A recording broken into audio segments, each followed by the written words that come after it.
Hi, everybody. Welcome to Do You Believe on Paranormal Zone TV. Hey, everyone. Thanks so much for joining me tonight. And for those who are joining us for the first time, would you please subscribe to my channel? I'd really appreciate it. And please give the show a like. And guess what?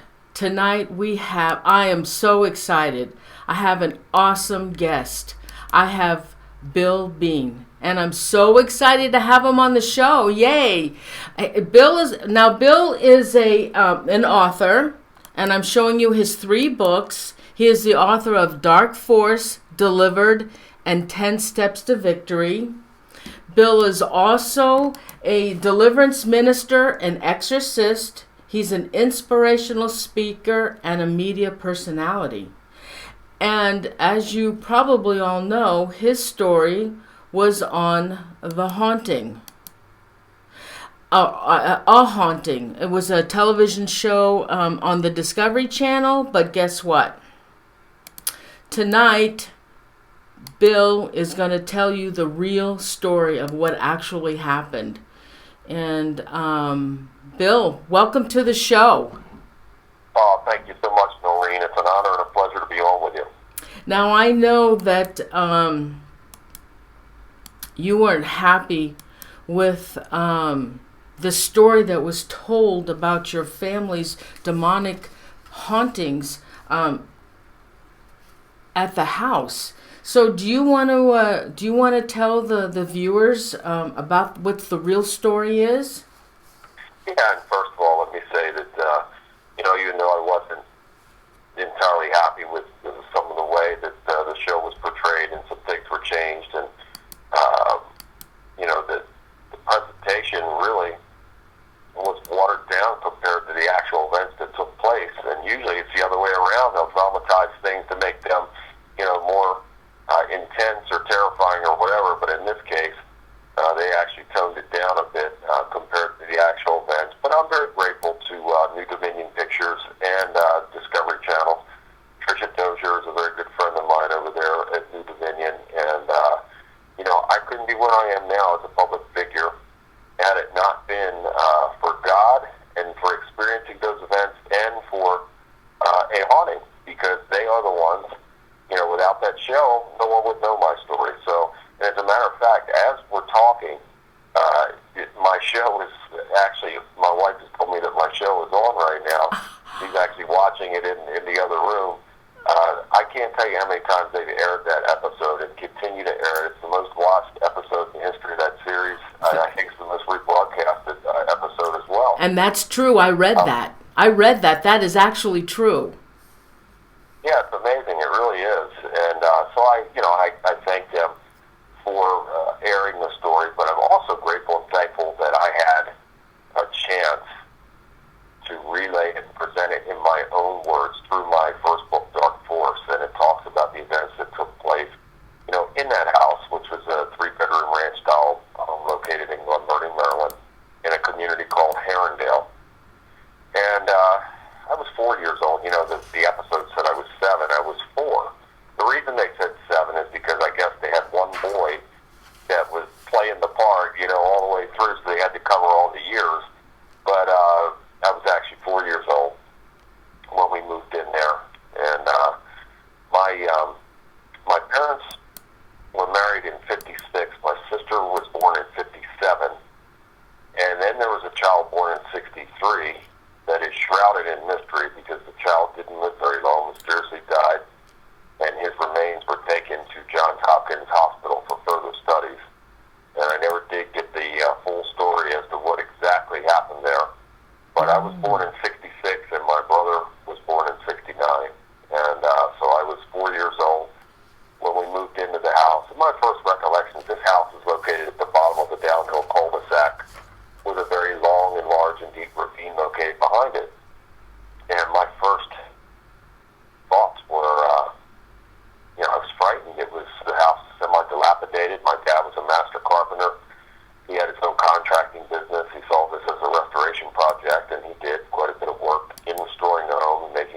before. She was 13 at the time, and she felt the same way, that there was just something, you could just feel it from the very beginning.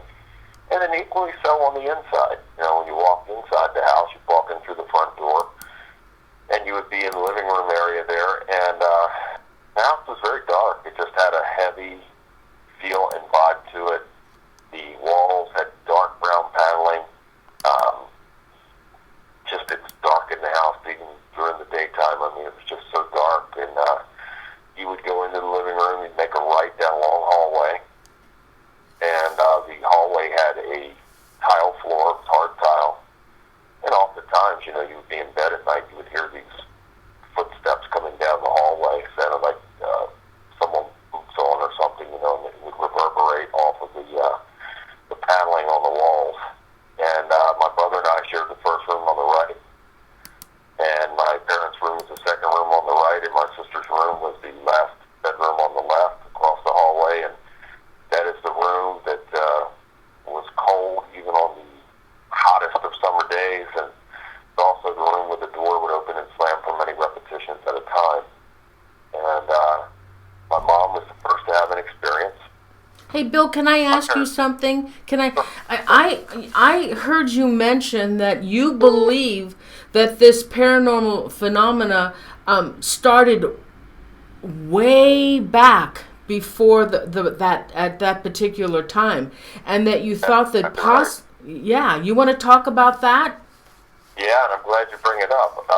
Yeah, I feel that, you know, I heard after I'd written Dark Force, a family member told me that someone in the family many years ago, you know, long before I was born and long before my mother was born, had done something to conjure up these evil forces. And that came on the family and started presenting curse-like symptoms on the family. And I feel that original evil force that was conjured up led us to that house where evil was already present and manifest. And that's why it was so severe for my family and I, because we were, you know, in the middle of this storm. And, you know, this evil greatly affected my family and greatly contributed to the destruction of my family. So for anyone who would like to see some photographs, visit billbean.net and click on photos, and you'll see some very disturbing images. And I believe you have some images displayed as well. I have a couple. And, yeah, the viewers can see that, you know, again, this activity goes as far back as I know of, as far back for me as 1968. I was 2 years old, and there was a photograph which is on billbean.net taken of my sister and I around Christmas time, 68. We're seated behind a toy piano. She's to my left, and to her far left is this very tall, very big, black hooded figure. Oh, wait a minute. I think I have. Is this the picture you took from inside to out? I have a picture. No, this is another photograph, and it's on billbean.net. I took it off of there. Yeah. Yeah, this photograph shows my sister and I seated behind a toy piano. Now, if you go to billbean.net, it's like the fourth or fifth photograph there. 1, 2, 3, 4. It's the fifth photograph up at the top. And to my sister's far left is this very big and tall, black hooded figure. I am showing a tall. It looks like this hooded. I see like a kitchen table in the background. Yeah, that's it. Yeah. Oh my God! Did you see this with your own eyes? No, I did not, and I didn't even know this photo existed until long after my mother's death, which, you know, she died October 5th, 1981, at the age of 44 from a cerebral hemorrhage, not long after moving out of that house. And we'll get into that a little bit later. But in 2005, my wife and I had visited my sister at Christmas time, and she asked me if I'd like to have some of my mother's old family photographs that she had had for years. And I said, sure, you know, and I took some, and I took them home again to look through them. And I noticed some very strange and disturbing images in some of those photographs that my mother held on to. And that picture was one of the pictures that I found in that collection. And I'll tell you, it just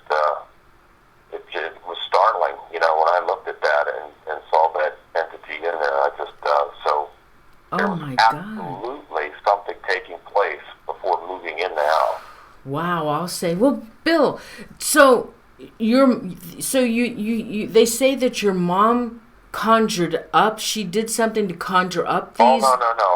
Wasn't my mother. No, it was somebody in the family many years ago, before my mother was born, and many years back. Do you don't think it was a Ouija board? Do you? Well, a Ouija board came into play in the house, while we were living there, but I don't know what took place back then. Like I said, it was before my mother was born, long before I was born, so I'm going by something that a family member told me, and I certainly have no reason to doubt it. Now, there's another photograph that was taken in 1974, and it's the only photograph that I know of where the family is together, and it's a happy photograph. This is the only known photograph that I have like that, and this was, again, around Christmas time of 1974. If you click on the image, you see my dad standing behind me. Oh, I don't behind my dad, at the door there is a very large face, red eyes, and you see the nose and the mouth. It's behind him in the doorway, in the back door. Oh my God! And that is on your those pictures are on your website. I didn't see that one. I missed it. Yep, it's there, and another one of these images. I just never knew these photographs existed until my sister, gave me those photos, and I started going through them. I said, "Wow!" Just blew me away. I have another picture of your mother. It's she's on the phone. Yes, 1975. Yeah. What are those images? Yeah, and that's another one of those photos that was, in the old family photographs. When I saw it, it just jumped out at me. I mean, she's on the telephone. She's standing behind a bar. My dad, when we first got that house, that area was a closet, and my father knocked that out and built a bar in there. And to her left is an oval-shaped mirror, and behind her is a very large rectangular mirror. And you could see the reflection of the oval-shaped mirror in the rectangular mirror.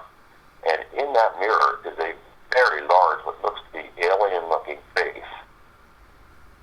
Yes. Right in the mirror there. And then if you look further, you see one of those little guys, little alien-looking, gray-looking guys to her right, and looks to be about 3 feet tall, and you can see the flash of the camera coming off of his head. Mm-hmm. And then if you look in the mirror, there's something else, some other type of entity in the mirror as well. Yeah, yeah, that's a pretty scary picture. I have that.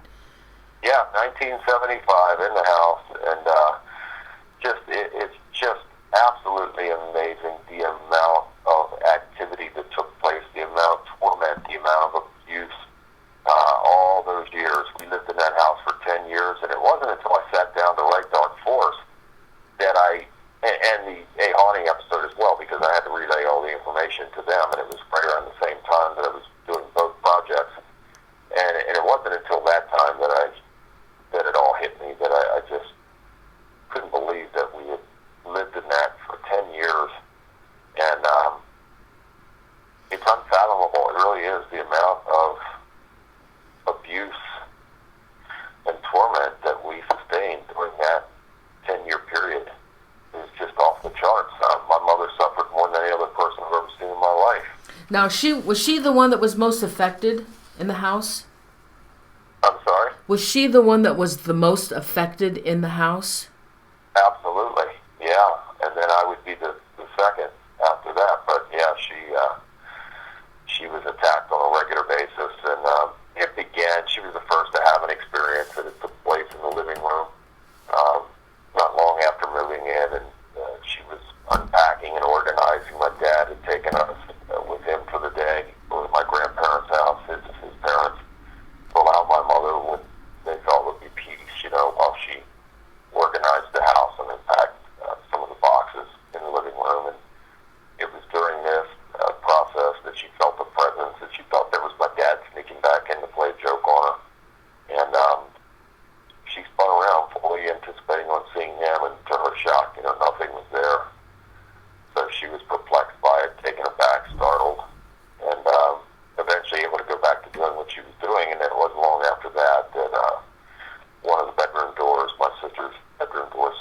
by itself, and enough to make her go outside and wait until we got back. So that's where it started, and it gradually escalated into so many different things. I mean, you'd have faucets that would turn on by themselves, and so much water pressure would come out that it would saturate areas around the kitchen and the bathroom. And my mother would make the beds in the morning, and she'd come back and they'd be torn apart. We would hear, footsteps, and there would be tapping and rapping noises on the walls, walking in the attic. There was a chair in the living room that would rock by itself. The TV set would turn on, and back then you didn't have remote control. You'd have to manually turn the TV on and then manually change the channels. And this set was a big old heavy TV set, and with a very rigid type of TV dial. You would have to put some effort into changing the channels with that, TV dial. And there were times that the TV would come on and that dial would flip effortlessly by an unseen force that would just turn it on and flip the channels. And I could go on and on and on and on. I mean, the amount of activity, the amount of things that have taken place, and the amount of exposure and experiences and attacks we had in that house, and over the years, it's just unbelievable, absolutely unbelievable, the amount that we were exposed to. Now, were these violent attacks? Absolutely. And these things gradually escalated into violent physical attacks on us from these demonic entities, and they'd gotten to the point to where my sister, she ended up running away from home in the middle of the night. 1973, married a young man in the neighborhood, and stated in the haunting episode that she would marry anyone just to get out of there because she couldn't take it anymore. God. She had a physical experience. She was the first to have a physical experience in the house, and it took place while she was asleep one night, late 1970. She was in her bed asleep, and something woke her up from her sleep. She couldn't see anything there, and she got frightened, and she was going to go and get my parents, and when she went to get out of bed, an unseen force grabbed her leg, and she let out a scream. My parents woke them up. They came running into the room, turned the light on. They didn't see anything there, but they did see red marks on her leg where she said something had grabbed her. So she never again felt comfortable in the house after that. And she was sparing a lot of the torment and abuse because she was able to get out of there at such an early age. And now, your mother had seen 3 entities. She had actually seen them. Can you describe those 3 entities? Well, she saw more than 3, but she was being regularly attacked by 3. And in total, we saw 5 entities at that house, and one of the 5, I believe, was a divine, angelic type of being, and then the other 4 were absolutely evil, sinister, violent beings. And let me first say that she and my dad, after my sister left, my dad's character began to change, and he went from an individual and he was a very good, hard-working family man, someone that I very much looked up to and wanted to be like. And he was a man's man. He was someone that was used to being in control of every situation. And he suddenly found himself in a situation that he couldn't control. My parents believed in God, but we didn't go to church. We were never baptized. We'd never once attended church as children. And so they really didn't have anyone to turn to, nor did he want to turn to anyone. And but he certainly, I felt, was under spiritual attack, and his character and demeanor began to deteriorate and change for the worse. And he began to, and I think that he started to try and escape reality by medicating himself with alcohol, and he started to drink very heavily, and started staying out late at night and coming home very drunk, and just, with the domestic problems between he and my mother. And he began to physically abuse her on a regular basis between 1973 and 1975. Nearly killed her on several occasions.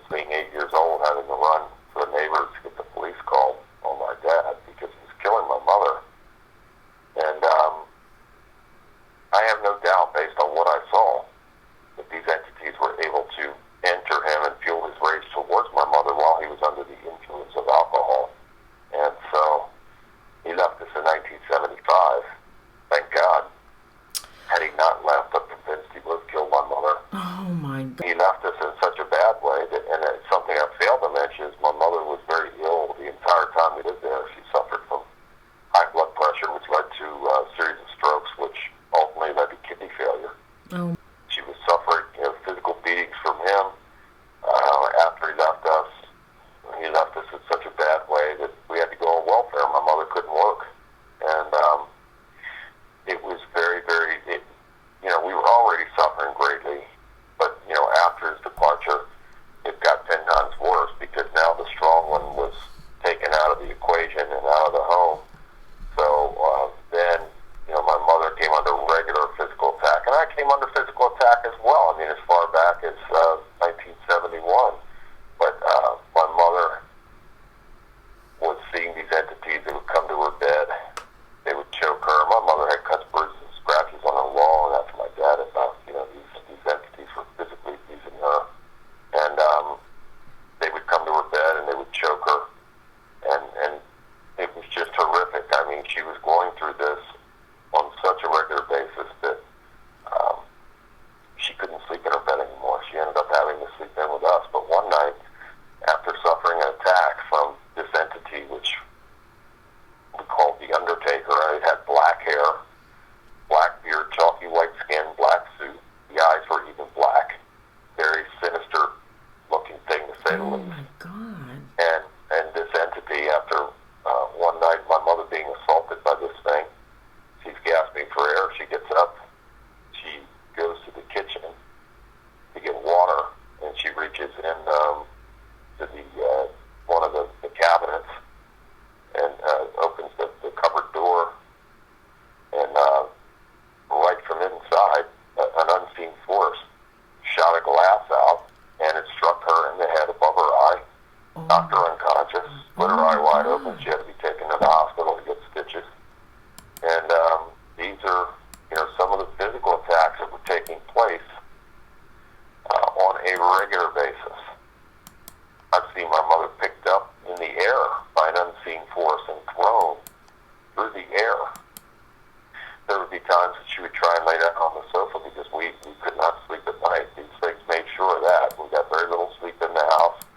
My brother and I missed tremendous amounts of school as children. And when I was suffering physical attacks, I would always feel like I had the flu the next day. I had these high fevers and body aches and sore throats and everything after these attacks. But there were times that my mother would try and lay on the sofa during the day just to take a nap and try and get a little bit of rest. And there were times that something would literally levitate the sofa off the floor several feet, and she'd have to jump off of that sofa and run to the neighbor's house when we got home. Oh, my God. And so how many of you were in the house now? There was, 5 of you left? It started out 5, and it ended up 3. So okay. My sister left first, and my father left, and then it was down to my mother and my brother and I. Okay, so your mother was being attacked, you were being attacked, and was your brother being attacked as well? No, my brother wasn't, but he doesn't have memories, I'll say this. But I personally saw, one night, this divine manifestation. And let me back up again. I'll give you a more accurate picture of this. I was, in 1971, I was 5 years old. And very much like my sister, I was asleep in my bed one night and something woke me from my sleep. I couldn't see anything there. And I got out of bed. I was going to go to get my parents. Just a tremendous force grabbed me by my shoulders, slammed me back on the bed, pinned me on the bed. And I've probably given 1,500 interviews or more by now. And each and every time I talk about this, it's the most disturbing thing for me because I was 5 years old and it was off the charts in trauma. No 5-year-old should ever have to suffer this kind of trauma. But, this unseen force pinned me to the bed, and I felt like I was going to die. I felt like my heart was jumping out of my body. I tried to scream out for my parents. My mouth wouldn't work. I felt paralyzed. Oh, my God. And the only thing that worked on my body were my eyes. And many horrible things were happening during this period of time. It seemed like it lasted for hours. I'm sure it was only minutes. But, during all this horrible stuff that was happening, a manifestation appeared at the foot of my bed. And this being, it was a lady, and she was glowing. And oh, my very God. pale blue, whitish bluish, very, very, very pale blue gown on. And she was glowing everywhere. And I felt love and peace and comfort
So all of this started in 1970 when you first moved into the house, and it lasted for 10 years? Yes, we lived in the house from 1970 to December of 1980, and how we endured it, I have no idea. I wrote in my book, Dark Forest, that it was just like being prisoners in a POW camp. We just, as the years went on, we were just resigned, and we had become accustomed to these attacks to where we almost took it in stride because we expected these things to happen. And my mother, her health continued to, deteriorate more and more. And it was just so sad to see because, both of my parents were very good, happy, fun-loving people in the beginning, and then to see their lives destroyed like this, which was destroying our lives as well, just so sad and unfortunate. I mean, my father had the potential to do great things in life. He was blessed with every attribute necessary to be highly successful in life, and the way his life ended up, just, it's so sad, and my mother as well. They were good people, and they certainly deserved to have a better life and a better ending than what they did, and neither of my parents lived to see the age of 50. Well, Bill, when you're, that's really sad. When your father left the house, what happened to him? Was he still being attacked? Was he still having these demons inside of him? Well, he moved to Florida, and he went down there. My Uncle Cliff, who's a devout Christian, he's his older brother, and he is still with us to this day. And he went down there, and he would, have periods where he would attend church with him and try and turn his life around, and then he would revert back to heavy drinking and episodes. And so he very much battled that for the rest of his life. And he was shot to death in 1987 in Florida. And, so neither of my parents lived to see the age of 50. Okay, so now you said your brother was not being bothered by these entities, but you were. Well, not that he can remember, because he was very young. He was one when we moved into the house. So, he was very, very young, and he has some recollections, but not like us. I saw, and I started my long answer to you there because I wanted to describe the lady, and I saw one night in his bed, the lady laying in bed with him, and his bed was floating off the floor. And so now so he was home with your mother all day long, and then were you in school at that time at that time? I was in school, but as the years went on, he got older, and then he was in school with me as well, but we both missed a lot of school as children because we both suffered illnesses quite a bit. We did not get sleep, proper sleep. We were kept awake all night, every night, just about. And then with our financial situation, we didn't eat very well either. And so it was a struggle, to say the least. So we were defeated mentally, spiritually, and physically by these entities. My brother's most disturbing memory and recollection, aside from being witness to those beatings, he recalled a day I'd gone to school on this day, and he was home, and he was probably, I would say he was probably 8 years old, 8 or 9 years old, and probably 8. And he was in our room, and my mother was in her room, and she was ironing clothes, and he was doing something there, laying down or something. And the water faucets turned on in the bathroom, and my mother which was a very common occurrence, and it would turn on with such pressure that it would just saturate the areas around the sink. And so my mother was going into the bathroom to shut the faucets off, and as she was advancing, she heard this tremendous crash, like the sound of breaking glass. So, she and my brother, they moved quickly up the hallway, and you would make a right into the dining room, and then off the dining room there is the back door. And so they make that right, coming up the hallway, and they see glass everywhere. The back door was open, but there was a storm door that was closed, and there was a screen in the top of the storm door, and then the glass in the bottom part. And the glass in the bottom part was shattered. But the most amazing thing, and my brother said he figured out he was certainly, at the age of 8, it was frightened out of his skin, but, after reflecting on it, he said he just never could figure out how it happened. The glass was blown out from the inside. Oh, my. The glass was laying out on the back porch there, out on the back step, and it was just blown out. Something had blown the glass out from the inside. Oh, my God. So, I guess because of the financial situation, you guys had to live in that house for 10 years, and then you were able... That's the most frequently asked question.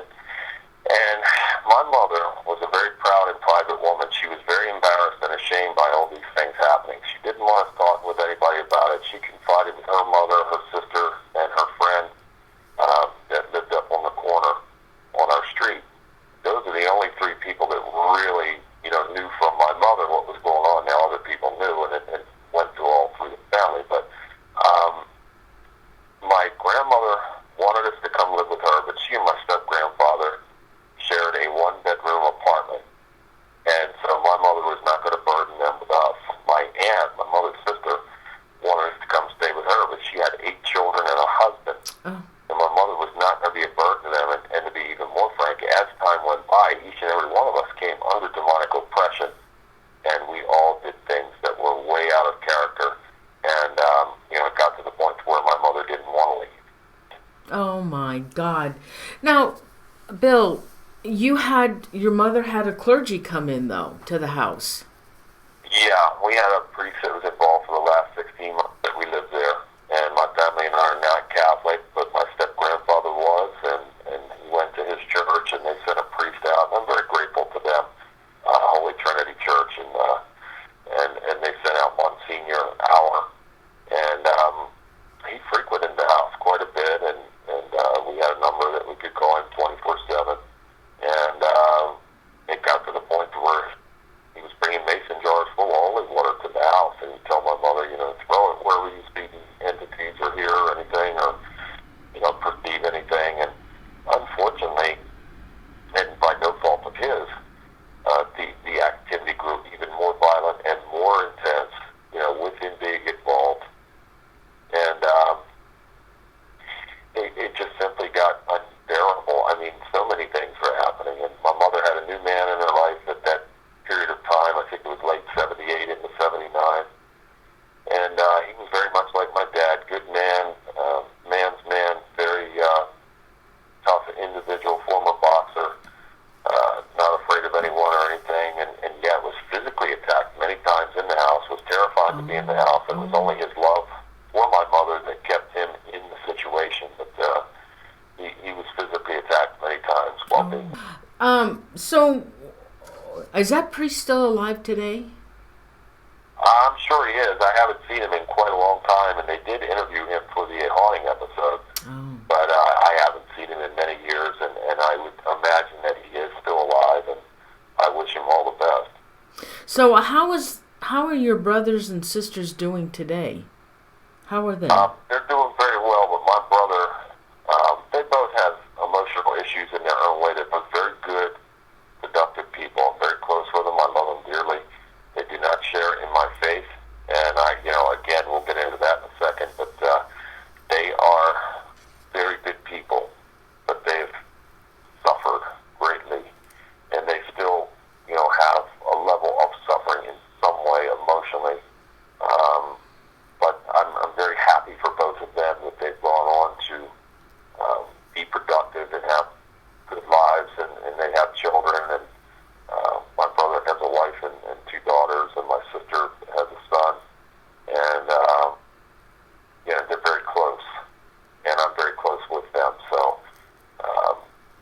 even though they don't quite share my faith, they know that I'm there for them anytime, and certainly would help them in any way that I could. And if I had known then what I know now, what God has blessed me with and armed me with, then I could have stopped all this garbage, back then. But it's all part of the journey.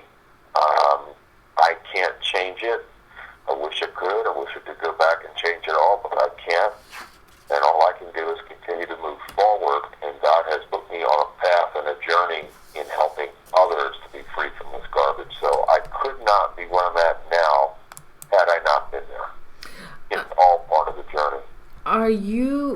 let's see, you call yourself a spiritual warfare. No, I'm not part of anybody's organization. I have Bill Bean Ministries. I'm an ordained deliverance minister / exorcist, and I've traveled all over the country. I've performed hundreds of deliverances, exorcisms for people all over America, and I travel just about every week all over the place. There's so many people in need, and God is with me. Therefore, I work alone, but not really alone, because God is with me. But it's something that I never envisioned doing, because once we left that house, two tragedies occurred. My beloved grandmother died first from a sudden series of heart attacks, and then 2 months and 2 days later, my beloved mother, Patricia Bean, died from a cerebral hemorrhage at the age of 44. That is so sad. Those were the two closest people to me in my life at that time, and I was devastated, and I didn't want to live anymore, and I suffered greatly for many years because I wanted someone to just put his gun up to my head and end my life. I wasn't going to slit my wrist or take pills or anything like that, but I wanted someone to kill me. I was in that much pain, and I lived like that for so long, and then I had an epiphany one day. I ended up quitting school in the 8th grade, and I lied about my age, and I went to work very hard. I was a skinny, malnourished kid, and I had to go to work on a construction site, lifting 90-pound buckets of drywall, mud, and very heavy drywall and everything else. And it turned me into a very strong man very quickly. And so, I had to grow up very, very quickly, and I made a lot of mistakes along the way. I wrote about it in my second book, Delivered, and things that I'm not proud of, but I listed them because, God called me to help people and to write these books. So I felt that, if I'm sharing the story and I'm being truthful, then I need to put all the truth in there, and I did. And a lot of people have thanked me for that because they felt like they were beyond redemption until they read that, and then it's made a positive difference in their life, seeing how God has blessed me. And absolutely, if God had done that for me, He'll do it for anybody who calls on Him. So one day I had this epiphany that I could do better and be better, because I had no desire to do better or be better for the longest time. I was just a street thug, and I wanted to cause pain for others because I was in so much pain. And I felt that I was an uneducated, unfortunate individual who was in a great deal of pain. How in the world could a young man with an 8th grade education do anything or be anything or aspire to be anything? And that was my way of life, an outlaw mentality for quite a long time. And then I had this epiphany one day that I could do better and be better, and I began to draw closer to God, and then I made God first in my life. And when I did that, my wife and I got baptized in 2008. It was the greatest day because I had made the conscious effort and decision to truly make God first in my life. And when we did that, abundant blessings followed, and my life totally changed, and God put a calling on my life to help others. And that's a calling that I resisted for quite a while. I didn't want to do that. Once I became free from evil, I didn't want to get my hands dirty again and go back getting involved with that again on the behalf of others. So my plan was different from what God's plan for me was and is. So I began to study anything and everything, ancient history, ancient religion, the King James Bible, the 66 books of the King James, and the other 534 that were left out. You name it, I've studied it, and God has blessed me with wisdom and knowledge far beyond anything that I could ever imagine in my life. So I'm happy to tell you now that I'm an educated man. It's because of the power of God and His miracles and His mercy and His love for me. And He's literally transformed me from an individual who was a victim and someone who was hopeless and helpless and someone who just wanted to cause pain for others. He took all that and transformed me into a good, strong man and warrior for His glory in helping other people. So my whole life and my work now is dedicated to helping others to become free from this evil garbage so they can break the chains and move forward in their life. And I always want the best for everybody.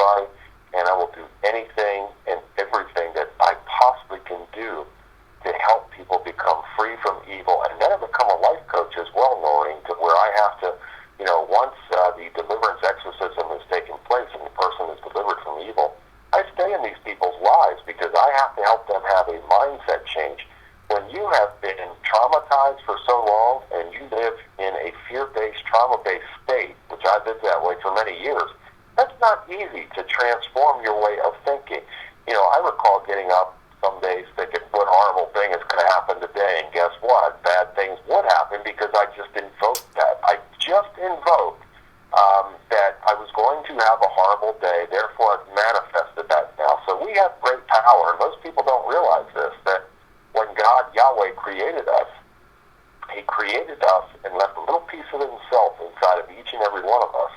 And when we activate that mighty power of God that's within each and every one of us, when we activate that mighty and holy power, look out. We become armed and dangerous against the enemy and his minions, and there is nothing that we can't do. There is nothing. If we focus on a goal or really want something that bad and we stay with it, we can do it. If we believe it, we receive it, we can achieve it. Cases that you had, were any of them similar to yours? I can honestly tell you, in the hundreds of cases I've been involved with in helping people, there has yet to be a case of the magnitude and level of what my family and I went through.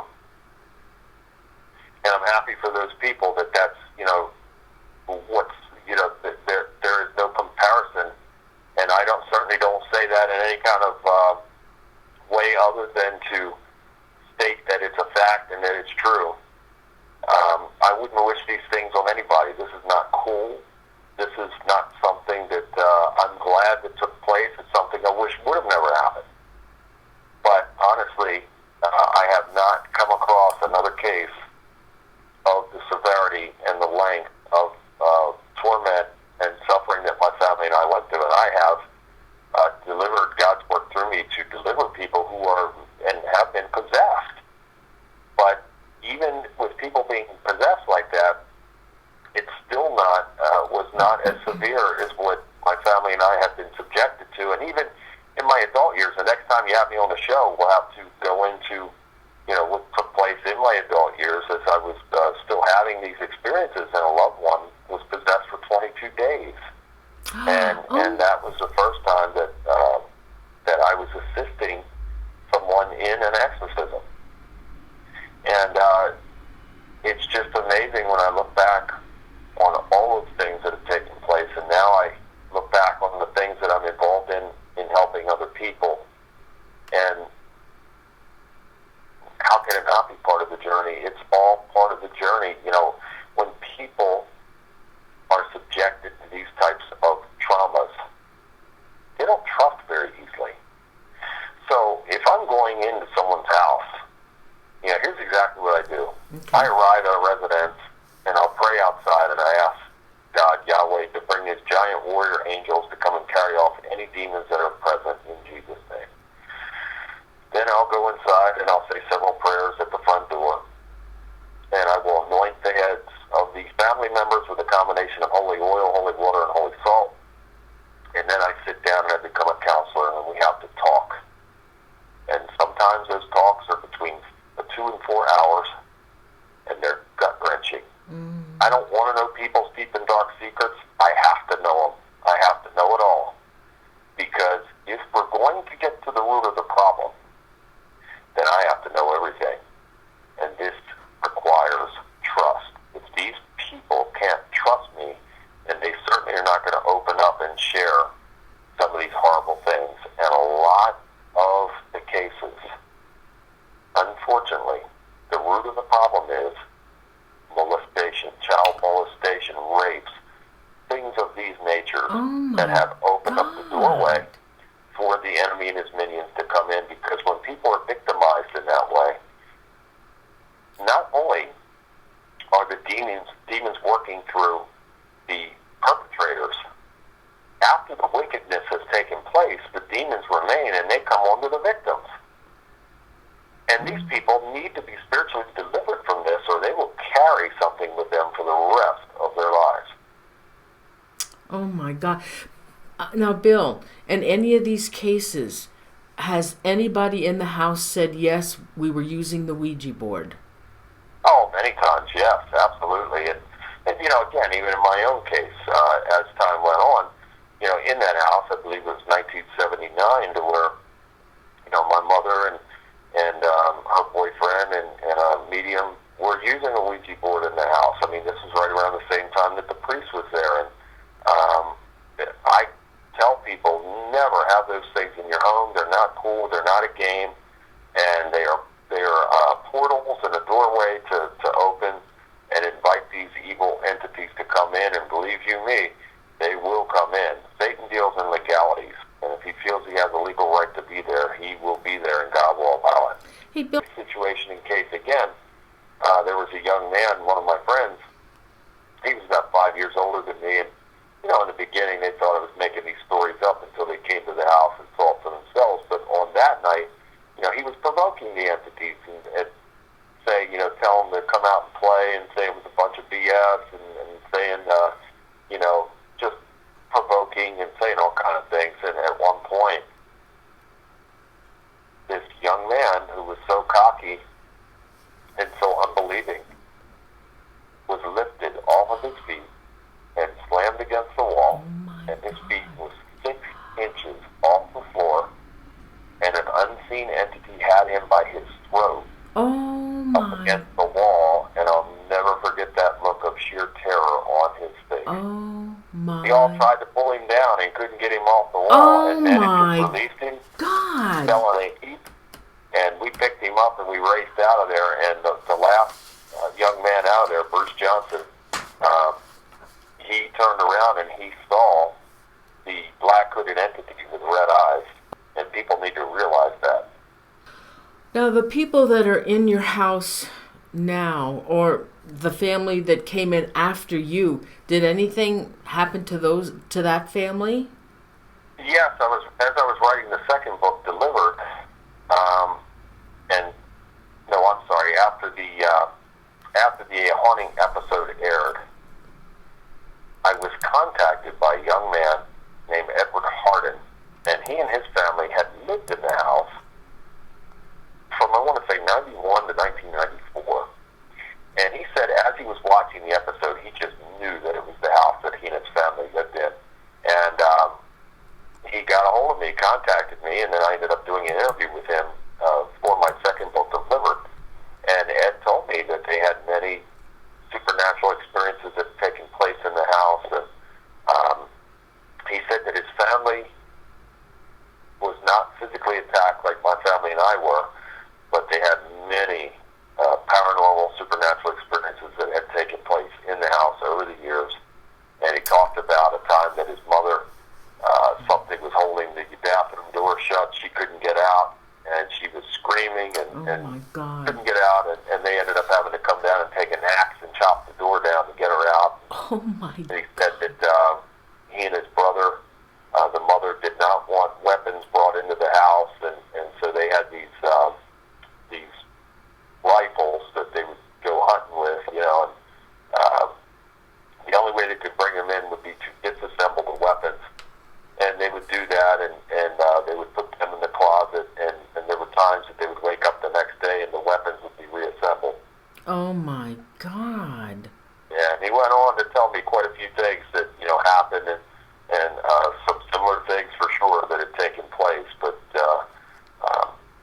it was good to hear, because it gave confirmation that someone outside of my family or friends or people who had experiences, directly connected with us, was having paranormal, supernatural experiences as well. Now, Bill, what about these paranormal investigators, which to me I think is extremely scary, that these teams keep popping up and they're forming these paranormal groups. They have absolutely no idea what they're up against, none whatsoever. And I really wish they would put a stop to this myself, because a lot of them think it's a game. Yeah. It makes no sense, Doreen. I mean, I don't understand it, and I say to people all the time,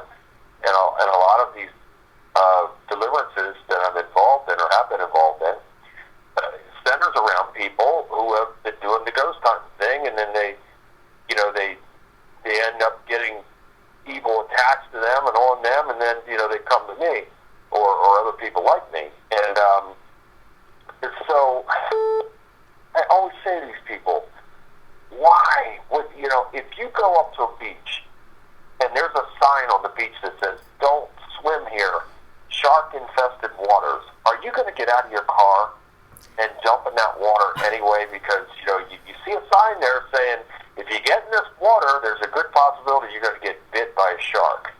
Exactly. It's the same thing.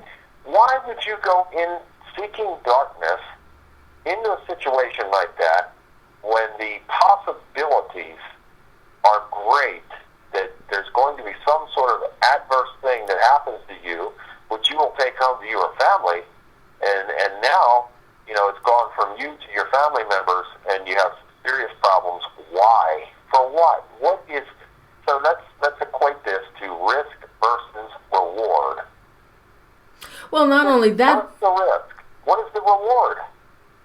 Bill, these groups go into people's homes thinking to do a paranormal investigation. They don't know what's there. The family isn't sure what's in their house, and it's gonna really cause more havoc in that house than they know what to do with. I really wish there was some kind of law. I always thought, Bill, wouldn't it be wonderful if there was an organization that was in charge, like all the professionals, like you and John Zaffis and some of the others that are the professionals and knowledge on the paranormal.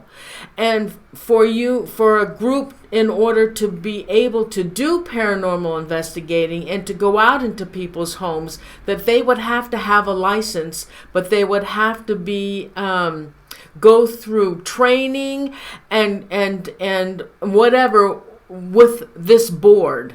I really think that people should not be allowed in other people's homes doing this kind of thing. They're just going to cause harm to themselves and to the families. I agree, and so many times, many times, they go into these situations and they leave the people worse off because they've stirred up things even worse. And so they, go out of there, and now these people are left to deal with this. And some victims come to me and they'll say, so-and-so said, well, we can't do anything about that. We came out to investigate. We can't do anything about getting rid of it or anything. Why? I say to people, if you are not going to help someone, if your reasons for doing these things are for 15 minutes of fame or to claim that you're an investigator or whatever, why? At the expense of someone else? It just makes no sense. So I always say to people, this has to be a calling from God. If God hadn't called me to do this, I would not be doing this. There is no way. I didn't want any parts of this. But God called me to help people. And my whole thing, I'm not an investigator. I take the initial contact from people, whether it's email or calls or text or whatever. I get the initial information. I follow up with a phone call. I talk to the person, and then I assess the situation there, what the severity is, if there is really something going on. And I don't care to see people's photos or their videos or anything else. I'm not going there to investigate anything. I'm totally guided by God, and I let Him. God gives me wisdom and discernment. He gives me a knowing. I don't claim to be a psychic or anything like that, but God does bless me with extrasensory powers for sure. So I just let Him guide me. And so I know if something is real and it's not real, and I know by the power of God and His guidance the severity of things, and then we take it from there. But I'm not going to go and bring cameras and set up, when I'm doing these deliverances, I'm not taking camcorders or cameras, video cameras there or audio. Now, I've had assistance in the past. Now, most of the time I go by myself, but there have been a couple instances where I had assistance with me, and one, this one's going to be aired on the Discovery Channel Series A Haunting coming up in January, and then I'm in another. I've been in several A Hauntings here since September 7th. Got a lot of my case files. Awesome. And one of these case files was a young man that was possessed, and I performed an exorcism over him. And I had had an assistant with me that actually did take a snippet of video and some audio as well, but very rarely. I'm not interested in those things at all. I know if something's real or not real. I don't have to prove it. I don't need proof. I know these things are real. My job and my calling is for God to work through me and to free these people from it. Wow. Now, Bill, are they going to make a movie out of your book? Well, that's been quite a process. I've signed 2 movie options. I signed one in 2009, and that was with Integrated Pictures, which became 9/8 out of Hollywood, and they did Haunting in Connecticut and several other of the haunting stories, and that option lasted for 2 years, and the option expired, and I signed with someone else, and that option lasted for a year. They didn't get anything done. I didn't re-sign with them, so I still have the rights to the story, but there has been interest in making it a movie, so we'll see. If that's God's will, then His will be done. It'll eventually become a movie, but there are a lot of exciting things that are going on, and I'm just, every day is a blessing. You know, again, my life has been transformed. God has saved me. He's delivered me from evil. He's totally transformed my life from a life of sadness, despair, torment, physical abuse, mental abuse, spiritual abuse on a regular basis. And He has transformed me into a powerful warrior for Him, and someone that just, instead of waking up every day and saying, what horrible thing's going to happen today, now I declare victory in each and every day. I expect to have a good day. I expect things to go well for me. I don't have a perfect life. Who does? No one. But I have a very blessed life, and I can never thank God and praise God enough for what He's done, for what He's doing, and for what He's going to do for me in my life. Oh my God, that's so wonderful. That is just so wonderful. Do you have any kind of a message that you'd like to give the viewers?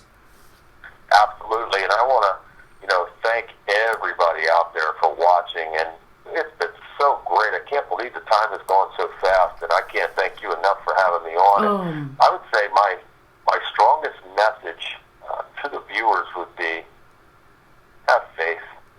I can't twist your arm and force you to turn to God, but I can assure you of this. God is very real. God created us, and He loves us. And if we, by our choice, decide to go back to Him and make Him first and allow Christ to come into our hearts and guide us on the path that God's laid out for us, our lives will be transformed, and we will be abundantly blessed. If He would do this for a man like me, the path that I was on, if He would do this for me, He'll do it for anybody. So, I used to live in fear. I'm a big, strong man. I'm 6'3", 250 pounds. I used to be a power lifter, martial arts, boxing, wrestling, you name it. I was a standout athlete. And yet, as a child, if my mother and I were in the house alone and she had to use the bathroom, I would wait outside the door until she came out. That's how bad it was. So, to be transformed from that way of life into the life that I have now is nothing short of miraculous. So, back then, I carried the moniker of fear and trauma, so it was all in the negative way. Now, I carry the mantle of faith, strength, and courage. I stay in warrior mode 24/7, and I refuse to lose. And I praise God forevermore for all these blessings and everything that He's doing. And so again, for anyone out there who's having problems, don't hesitate to reach out to me. Visit BillBean.net. You can email me directly from the site. And by the way, I have a brand new website that's being constructed as we speak, BillJBean.com. And I want to thank my very dear friend Jen Mitchell for putting this awesome website together. It's going to be launched very, very soon, and I'm excited about it. And I urge all the viewers to go and visit. So I will be posting, just keep up with me on the Facebook and Twitter and all that stuff, or my website now for the launch date of this brand new site. So I'm very much looking forward to it. But anyone out there who may be having problems, or you have a family member that's having problems, don't hesitate to contact me. Visit BillBean.net. You can email me directly from the site. I answer every single message, and I will help. Wow. Gee, Bill, it was long overdue for you coming on the show, and I'm so thrilled that you did come on the show, and God bless you, and I'm awfully sorry what happened to your family. Yeah, sweetie, it's been an honor and a pleasure. I look forward to coming back again. And also, I wish you and the viewers a very happy Thanksgiving and happy holidays as well. Merry Christmas to all, and happy holidays to everybody. And the same to you, Bill. Thank you so much. Thank you, my dear, and God bless you. Thank you, you too. Thank you so much. Bye-bye. Good night.